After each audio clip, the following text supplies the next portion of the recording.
This week on The Gadget Show, I build my most ambitious DIY gadget yet, a hoverboard. Suzi investigates why the gadget manufacturers have started seeing pink. We show you how to make the most of your digital camera. And Tom Dunmore tests some weird and wonderful speakers. But first, John with some scary stuff.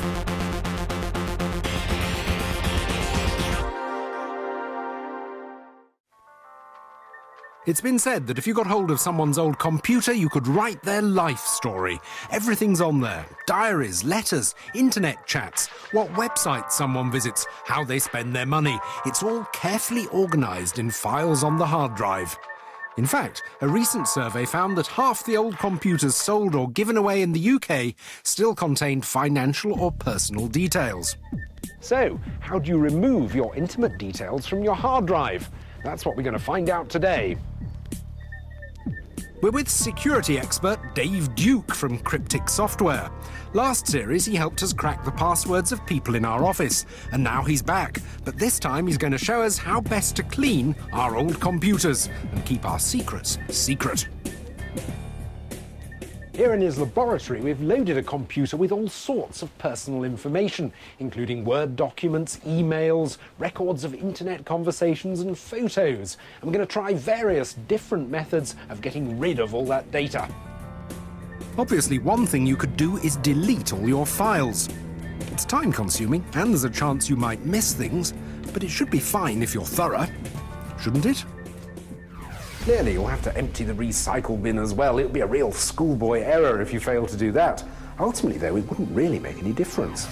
So I've deleted all my files, I emptied my recycle bin. Have they gone for good? No, they're still on the hard disk. They're available to be written over, but they are still there. In actual fact, if we run up a simple recovery tool, this one here we're going to use, select, and there we go. What you can see here now is all the files, not only the image files that we have, but any of the operating system files are listed as well. They're all in here to be easily recoverable. So the key thing is when you delete a file, it doesn't actually physically remove it from the disk. When you delete a file, it just marks it for reuse. The space on the disk. The space on the disk for reuse. The files go into something called unallocated or slack space, where they stay until that storage space is needed and the files are written over. If you've got a particularly large hard drive, or you've deleted a lot of stuff, everything could still be there. See, here's the DeLorean we deleted. We restored it using a file recovery program. There are lots available and they're cheap and simple to use, which is all rather worrying. So, deleting the files isn't enough. What about reinstalling the operating system and reformatting the hard drive? Just boot up the computer with the system disks in the drive and follow some on-screen instructions, and you'll have a nice, clean and clear computer with none of your personal files left for data thievery. Well, again, not necessarily. Doing this is like putting your entire system in the slack space. Some of it will be written over in the reinstallation process, but some of it won't. It's a more complicated process to recover the data, but it can be done. There's our DeLorean again. In fact, there's talk that even if you reformat 6 times, files could still be found. You know, when you used to record over a tape, and you could sometimes hear the old track that was underneath it, it's that kind of thing, but you need some very, very sophisticated equipment to do it, and it's not something you could go out and buy. It's something you would probably need to talk to the government about. Not sure if it's ever been done. There's lots of people talking about the potential of being able to do it. Whether it's actually been done yet or not is another question. So I don't think it's anything anybody should worry about. But technically, you never know. So, deleting files isn't enough. Reinstalling the operating system and reformatting the hard drive isn't enough. What can I do? Not only have you got to format it to mark it that it's been deleted, but you then need the second stage where you run a file wiper that will go over and physically make it unrecoverable. Deleted files can be recovered, as we've seen today. We need specialist software, and there's a whole range of those.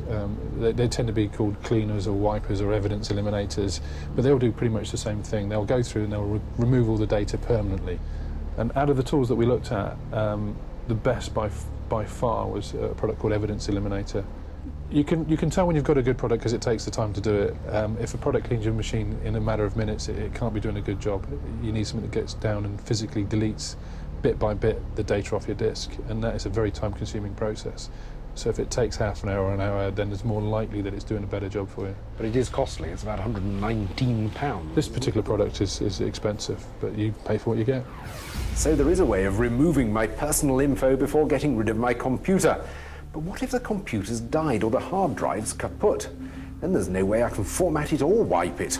Any high street computer expert will tell you that the data's lost forever, but that's not necessarily the case. Hard drive failure is the most common reason for disposing of a computer, but in around 80% of cases, the data is actually recoverable. These guys at MJM Data Recovery listen to the disk to see if it's a mechanical problem and take it apart in a clean booth. Then they repair any damaged electronic components. All the info is burnt onto DVDs, and amazingly, there's that lost data. So, if your computer has died and you can't access the hard drive, but you still want to get rid of all the personal information stored on it, there is one surefire way of deleting it forever.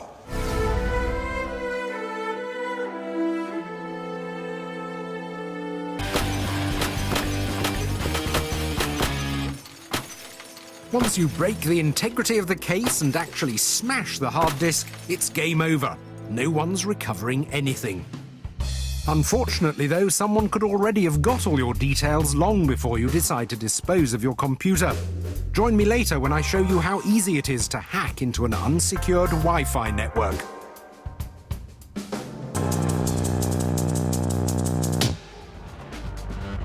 Now it's time for one of our regular guides aimed at helping you get the most from your gadgets. This week, how to take good digital photos. Thanks to the convenience of digital cameras, we're more than ever a nation of photographers. Here are just a few handy tips to keep in mind for better shots. Don't just shoot from your normal standing height. If your subject isn't at your height, move to theirs so they're level with the lens. Can you see how much better the picture is when you look the subject straight in the eye? If your camera has autofocus, make sure you use it. When you line up your shot, press and hold the button halfway down until your camera beeps. Doing this will also help reduce shutter lag.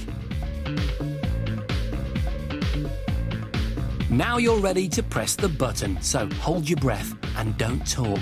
This helps avoid camera shake and will also give you a much sharper image. If you're shooting in low light and don't have a tripod, try leaning against a wall for support. This will help to steady your camera and hopefully give you a crisper result.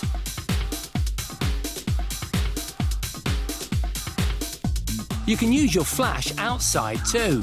A bright background will often leave your subject's face in shadow, so turn the flash on. This gives you a nicely balanced exposure. But some cameras overexpose if you're too close, and the face will be whited out. If yours does, retreat to a safe distance, usually at least 3 feet, and voila! Nicely exposed face, nicely exposed background. What will really make your pictures look professional is spending a few moments getting the composition right. Putting the subject in the middle is never as aesthetically pleasing as putting them off to one side. It's called the law of thirds. Mentally divide your frame with 2 vertical and 2 horizontal lines. Where the vertical lines cross should be where you put your subject. And ideally, the horizon should appear along one of the horizontal lines. Remember, with digital, it costs nothing to practice.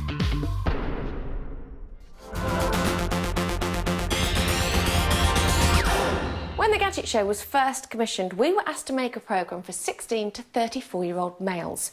Why? Well, traditionally, that was the main market for technology. And if you look at any gadget magazine, it's not hard to see who they're appealing to. Think about the term boys' toys. Where does that come from? Boys and technology has always equalled big bangs in games. Wicked. Whereas the closest girls ever got to a big bang was the spin cycle on the washing machine. You'll turn up your exquisite little noses at the kitchens of today. But the marketplace is changing. British women are the second largest buyers of computer games in Europe, and in the last year, they spent an average of £634 each on technology. That's more than they spent on shoes. Big tech companies have been quick to pick up on this trend and, keen to get their hands on some of this dolly dough, have come up with a whole new range of gadgets, specifically designed for the growing ranks of girly geeks. So, what have they got? The answer is a lot of pink. Marketing gurus have discovered that turning gadgets into the traditional girly colour is a winner. But is that really the case? Well, take the Motorola Razr. In the week before Christmas, Carphone Warehouse sold 12,500 of the black and silver handsets, but the hot pink shifted 40,000. GadgetCandy.com polled women to discover that their top 3 gadgets are mobiles, MP3 players, and things that vibrate. ShinyShiny.tv is a girl gadgets review site that gets 300,000 hits a month. The journalist behind it, Katie Lee, is the one to ask for the latest trends.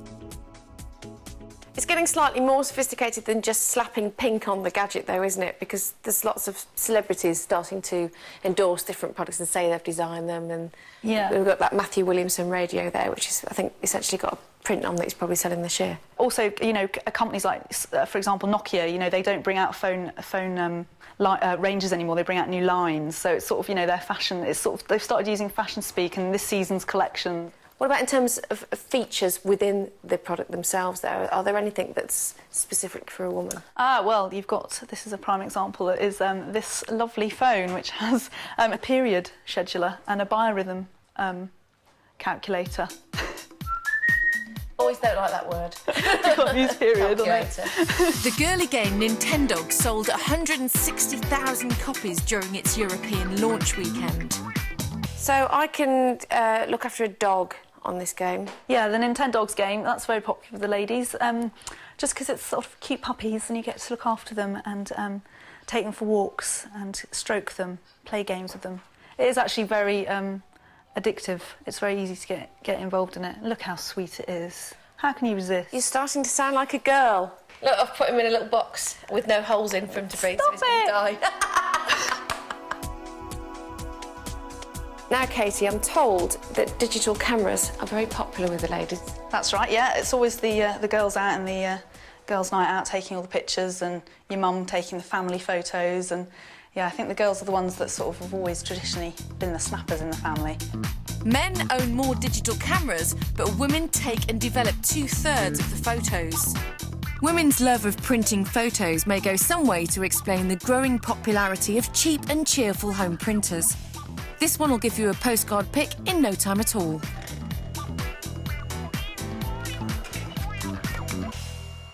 When it comes to showing your photos off, rather than hoiking out a laptop, digital photo frames are far more stylish.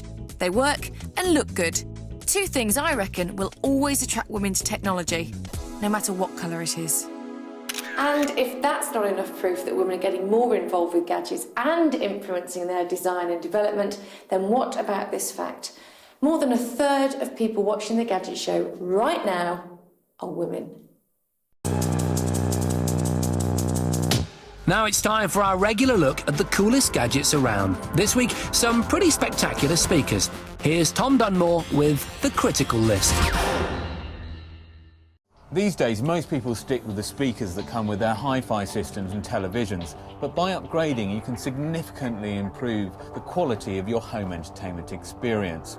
We filled a van with the very latest high-design loudspeakers and brought them round to my flat for testing. If you're wondering why I'm still in the van, it's because of this, the B&W Nautilus. This British-built speaker sounds unlike anything you've ever heard. And that's because it took 5 years to develop and is made from the same material as Formula 1 cars. Unwanted noise is absorbed by the 3 tapered pipes coming out of the back of the speaker and the spiral tube encased in the bottom. This ensures that the sound from the front is utterly mind-blowing. Unfortunately, it's also so big and heavy, we couldn't get it up the stairs to my flat. Significantly less expensive than the Nautilus, but still in the realms of luxury for most of us, are these waterfall Victorias. As you can see, these are made out of glass, which gives the impression that the titanium tweeter and treated paper drivers are literally floating in mid-air. But the design is more than just eye candy. Because they're made of glass rather than wood, they're rigid, which means they give a bright, crisp sound with a great top end. Some people might think the bass is a little bit weak, but one thing's for sure, they'll certainly look fantastic in any room. If you'd rather your speakers disappeared completely, then these sound pads will fit behind any flat surface, such as this picture frame, and make a noise. Rather than using traditional magnetic coils and pistons, these use NXT technology. And what that means is they vibrate the surface in order to make a sound. These particular ones only cost about £25, so don't expect too much of them. They're really just a gimmick. But there are more impressive and naturally more expensive solutions. These sound drives are designed to be built into your walls, with the speaker and the cabling totally hidden from view. They're really designed for custom installations or if you're having a new house built, but they do sound good, especially when you pair them with the in-wall subwoofer that comes with them. But there is one problem. If you want to change your speakers, you might have to knock down your wall. If you want surround sound without having to replaster your living room, how about the Mission M-Cube system? This is a 5.1 system, which means you get 5 of these little 6-inch cubes plus 1 meaty subwoofer. Now, these cubes use a superior version of the NXT technology we saw earlier. The great thing about that is it's not as directional as normal speakers, which means wherever you sit in the room, you should be able to get a great surround sound experience. It's great for movies, and although it's not quite as good with music, it's still an excellent system, and it's got the added benefit of being able to match your decor thanks to these removable fabric wraps.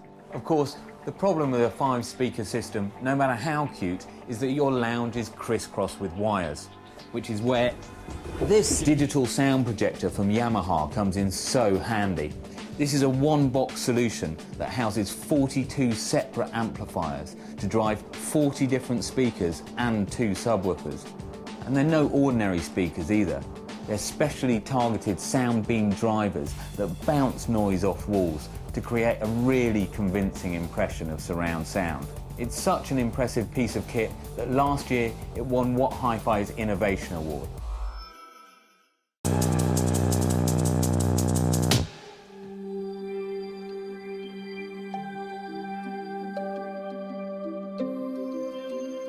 CDs, DVDs, PlayStation discs, the new high-definition Blu-ray discs. They're used to store music, films and games, all on a 5-inch plastic disc. But how? Well, they all do it in pretty much the same way. Take this CD, for example. Now, the important part of this disc is a layer of reflective aluminium in the middle. All of your information is stored digitally as ones and zeros. But how do you store ones and zeros on a bit of metal? Well, as bumps. The CD player spins the disc and then shines a laser onto it. Now, the metal layer reflects the laser back into a sensor like this. Each time the laser hits a bump, it's deflected away from the sensor like this. So, a bump is a 0 and no bump is a 1. That's bump, no bump, bump, no bump. Or in other words, 0, 1, 0, 1. This series of bumps and no bumps, representing the zeros and ones, is stored in one continuous spiral track, just like an old vinyl LP, only much, much smaller. On a CD, the track is half a micron wide. That's very thin. In fact, 200 times thinner than a human hair. And it's over 3 miles long. DVDs work in much the same way, but they can store much more data, mainly because the bumps are much smaller and densely packed, and the laser is more tightly focused. DVDs can also have a double layer of bumps, one on top of the other, for twice the capacity. Now, in this case, both layers can't be made of aluminium, because the laser would never get through to the top layer. So instead, it works like this. The top layer, the layer that's furthest away from the laser, is just the same as before.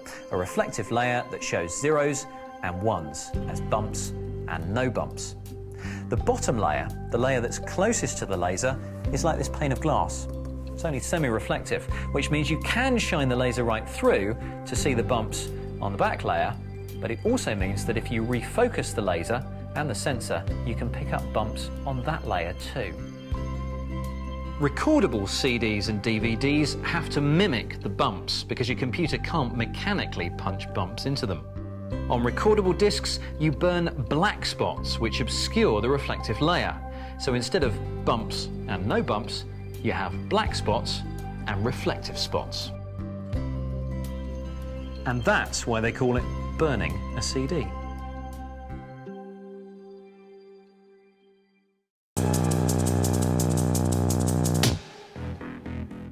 Now it's time to return to the subject of computer security. We've already seen how best to protect your intimate details when you dispose of your trusty old PC. And now we're back with our security expert, Dave Duke, and we're looking at another aspect of computer security. How safe is your Wi-Fi connection?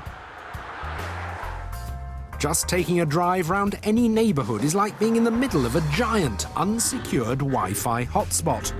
So many people now have these wireless connections that you're never far away from the internet. Oh, there we go, we've got another one. Wilkin 54G. And he's not encrypted. He's not encrypted. So I can just go into Explorer and browse anything. Anonymous surfing for free. Now, you may think all this free Wi-Fi is wonderful. Who'd begrudge the occasional passing citizen checking their emails or catching up on a few websites? And it would indeed be absolutely fantastic if everyone in the world were a wholesome individual with the purest of motives. But obviously there are some shady people out there who could get into your unsecured network and use your IP address for illegal activities, like downloading dodgy porn, for example. To anyone investigating, it looks like you did it.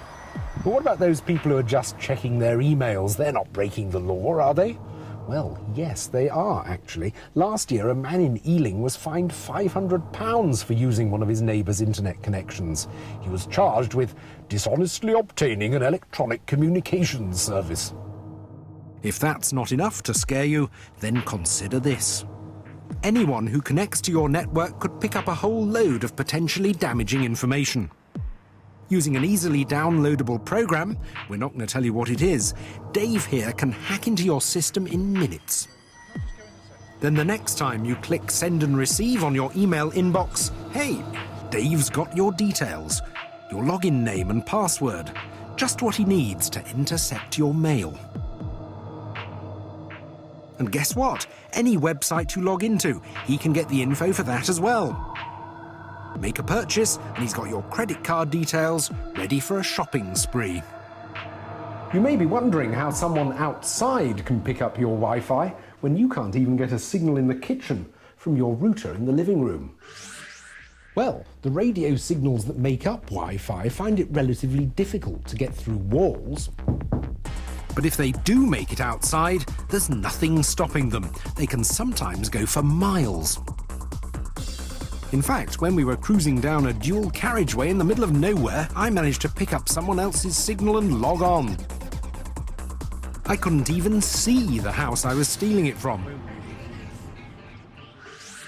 So what can be done to prevent every miscreant and data thief gaining access to your most personal files? Well, luckily, wireless equipment comes with enough security features to deter all but the most technically sophisticated eavesdroppers. Well, you've got to type the hex key in manually, it says here. The bad news is that there's a confusing variety of them. Choosing which ones are right for you can be difficult. And if you're not used to it all, it can be a rather time-consuming process getting them set up, which is perhaps why so many people don't seem to bother. One thing you can do is tell your system only to respond to your own devices.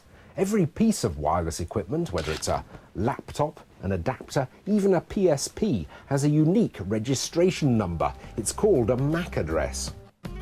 You enter these into your router's control program, reducing the risk of unwanted devices accessing your network, though all communications between your computers are still open to hackers.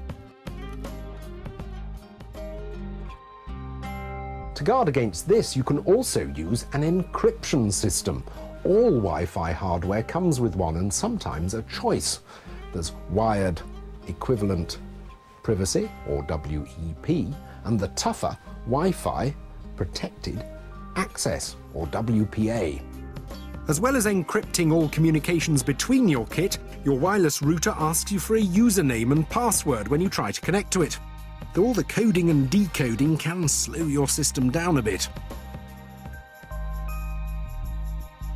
You should also definitely change the administrator name and password on your Wi-Fi router. These usually have obvious default settings like admin and password, which, let's face it, aren't very difficult to guess. Try using common sense when changing your name. We picked up some networks that were the name and address of the unsecured Wi-Fi. Anyone looking would know exactly what house to park outside. You could also tell the router to stop broadcasting its name to the world, so the casual would-be user won't know it's there. One final security tip is to turn your router off when you're not using it. Obvious, but very effective. No system's completely safe, but if you follow our tips and secure your network, you should be protected against all but the most determined hacker. The casual intruder will probably just move on to an easier target. As we saw earlier, there are enough of them out there. Time for another short break now, but still to come after that. I'll show you how to build the coolest gadget I've ever attempted. Watch carefully, take notes, and pretty soon you can have your very own hoverboard. I'm quite well known for making gadgets on the Gadget Show. I've built myself a Bluetooth phone glove, an electronic lie detector. I've outfitted my car with a head-up display. I've even built a Steadicam for my palm recorder. But you know what? I've always wanted to build something I can jump on and ride. So there we were in the ideas meeting for this series, trying to come up with a really unique gadgets I could make from scratch. When one of the researchers said that the previous night she'd been sat in front of the telly watching Back to the Future 2. She'd enjoyed the movie, especially the bit with the hoverboards. A hoverboard. A board that hovers. Is such a thing even possible? Well, after a lot of research, some hapless prototypes, and some drawings that the director made me do to make this sequence look more scientific, I think I've cracked it. So, I'm going to show you how to make your very own hoverboard for just 2 hours work and 150 quid. Let me get that in perspective. You're going to be stood on your hoverboard, gliding down the street for 150 quid. Now, before you start, you've got to forget any ideas of building an anti-gravity drive. I found them to be impractical and expensive. My hoverboard is, in fact, a hovercraft. This is how it works. I make a hole in the top and push air through it. That air then comes out the bottom. It escapes over the surface and forms a very thin film of air on which I ride. First of all, I need something to create all that air, and I found it down my local DIY store for just over 100 quid. It's a petrol-driven leaf blower. It's only a 30cc engine. I mean, it is loud, but it really does pump out some air. The next thing, of course, is the board itself, and you can probably see if I just move a few of these things. This is the board I chose. It's plywood, it's relatively strong, relatively light, and cheap. This board, which measures 150 centimetres by 60 centimetres, only cost me £10. This is the configuration for a leaf blower that you're probably more familiar with. You know, you see people in the garden like that. But that's no good because I need to get my airflow out of there down into the board. So for that, I went down to my local plumber's yard and I got myself a whole load of pipes. And after a lot of cutting, sawing and a judicious use of duct tape to make everything airtight, I'd redirected my airflow straight down and through the board. OK, well, I mean, I'll have to bolt that down at some point, but essentially, that's the first stage of my hoverboard finished. But as is often the case, even with proper hoverboards, the skirt has to remain intact. It can't be torn. And so you can see I've got a number of edges on my board now that could endanger the integrity of that skirt. So I think the next thing I'll do is round those off.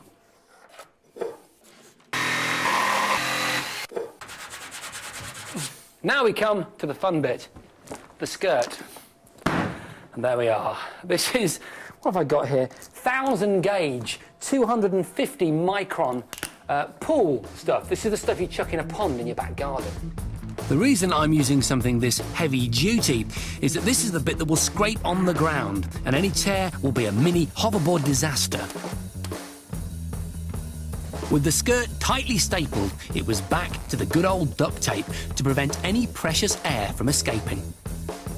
I'm now at the final stage of my hoverboard build, and it's the most exciting bit because it'll turn this relatively strange-looking piece of wood and plastic into something that floats. At the moment, if I put air into that hole there, it would just inflate this plastic like a balloon, and that's no good. What I need to do is put a grommet in the centre here, so that when I put air in, I get a kind of rectangular donut shape. If I then punch holes on the inside of the donut, you can see on my diagram what happens. The motor pushes air into the skirt here and inflates it like a donut. And then using the holes that I just mentioned, the air comes out of those holes and pressurises the centre bit. Then that air tries to escape under the skirt, and it's that pushing out, the air trying to escape, that gives me that film of air allowing me to hover. To make my grommet, I use 3 strips of plastic cut from a £5 storage box. The measurements are 100 centimetres long by 10 centimetres wide, and what that means is that when I actually put it on here, in the centre of the plastic, what I'm going to end up with is an inflated donut that is always 25 centimetres wide. My donut is going to be a consistent width, and that's very important so that when air starts flowing over it, it's all in equilibrium. With the grommet firmly screwed down and air holes carefully cut in the skirt, my hoverboard was finished. OK, I think that's it. We're finally ready for a bit of testing.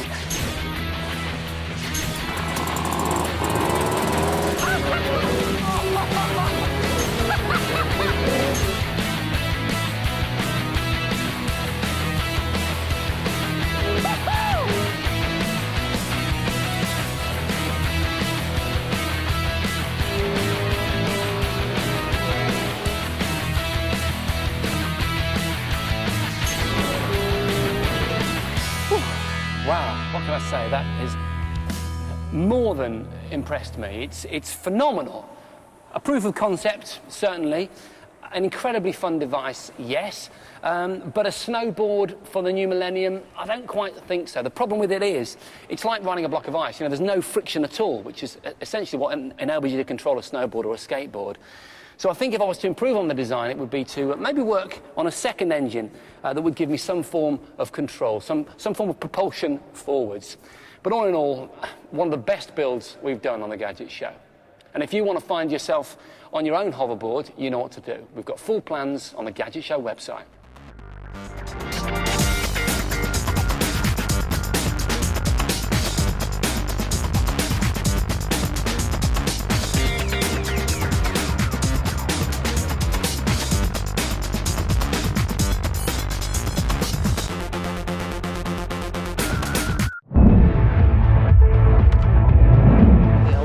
Had my foot to the floor as far as it would go, and it didn't really feel like it was doing anything. We're losing pressure! It's gonna blow! It's gonna blow!